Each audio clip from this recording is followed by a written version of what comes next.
Itu keren, kehidupan dalam rencana Tuhan. Dua hamba Tuhan yang dipenuhi Roh Kudus bertengkar, konflik besar. Kisah Para Rasul pasal 15 menyaksikannya sangat seru. Dikatakan, Paulus dan Barnabas tinggal beberapa lama di Antiokhia. Mereka bersama-sama dengan banyak orang lain mengajar dan memberitakan firman Tuhan. Tetapi beberapa waktu kemudian berkatalah Paulus kepada Barnabas, baiklah kita kembali kepada saudara-saudara kita di setiap kota, di mana kita telah memberitakan firman Tuhan untuk melihat bagaimana keadaan mereka. Saudara, inilah masalah yang muncul. Barnabas ingin membawa juga Yohanes yang disebut Markus. Tetapi Paulus dengan tegas berkata bahwa tidak baik membawa serta orang yang telah meninggalkan mereka di Pamfilia dan tidak mau turut bekerja bersama-sama dengan mereka. Hal itu menimbulkan perselisihan yang tajam sehingga mereka berpisah dan Barnabas membawa Markus juga sertanya berlayar ke Siprus.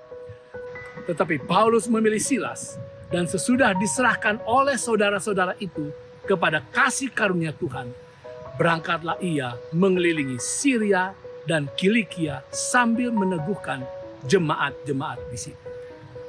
Saudara, Yohanes Markus menjadi sumber konflik dua hamba Tuhan yang dipenuhi Roh Kudus. Markus telah mengundurkan diri dari pelayanan secara semaunya, tetapi sekarang ia ingin kembali lagi terlibat. Paulus sangat bergantung, mengandalkan rekan-rekan misionarisnya untuk membantu memikul beban pekerjaan dan kondisi yang begitu menantang.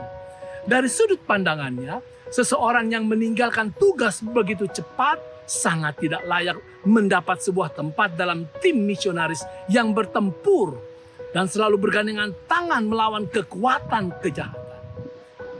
Orang seperti Markus itu dianggap berbahaya dan dapat menjadi musuh dalam selimut. Tetapi Barnabas tidak setuju. Dia melihat potensi dalam diri Markus dan tidak ingin menolak pemuda itu. Maka suatu perselisihan yang mendalam pun timbul di antara Paulus dan Barnabas karena kasus Yohanes Markus. Dua sahabat pelayanan itu pun berpisah jalan, pecah kongsi. Paulus memilih Silas untuk pergi bersamanya dan Barnabas membawa Markus, Yohanes sang disertir. Tetapi saudara, ternyata Markus menunjukkan bahwa dia bukanlah musuh bagi pekerjaan Tuhan. Dia betul-betul menyesal dan bertobat dengan sepenuhnya. Dia telah menyerahkan dirinya kembali kepada Tuhan dan berkomitmen kepada pekerjaan pelayanan sepenuhnya. Dan Alkitab mencatat bahwa di waktu kemudian Paulus bertemu kembali dengan Markus dan Markus menjadi asistennya yang luar biasa dan berperan penting.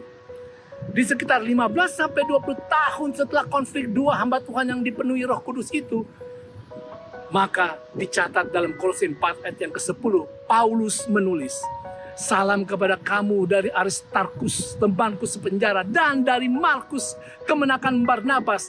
Tentang dia kamu telah menerima pesan. Terimalah dia apabila dia datang kepadamu.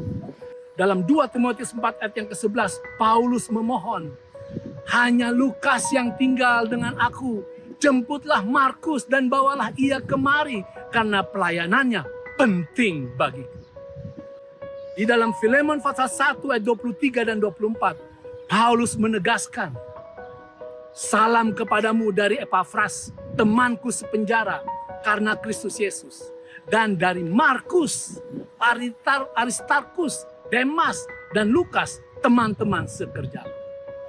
Bahkan Petrus dalam 1 Petrus 5 ayat 13 bersaksi, salam kepada kamu sekalian dari kawanmu yang terpilih yang di Babylon dan juga dari Markus anakku. Saudara, terbukti bahwa Markus sesungguhnya adalah seorang yang cerdas, penuh bakat, rajin, gagah berani, rela berkorban, dan siap menderita bagi Kristus dan kebenarannya. Tidak heran, Tuhan menggunakan Markus sebagai seorang penulis tentang kisah Yesus sebagai juru selamat dunia. Catatannya terus berperan penting bagi umat Allah hingga sekarang ini. Markus terbukti adalah seorang yang gagal tetapi bertobat, mencintai Yesus dengan sepenuh hati dan memberikan pelayanan yang terbaik dari hati. Pertimbangkanlah saudara dengan mendalam saat Anda atau teman Anda gagal dan berikanlah suatu kesempatan yang kedua. Itu keren.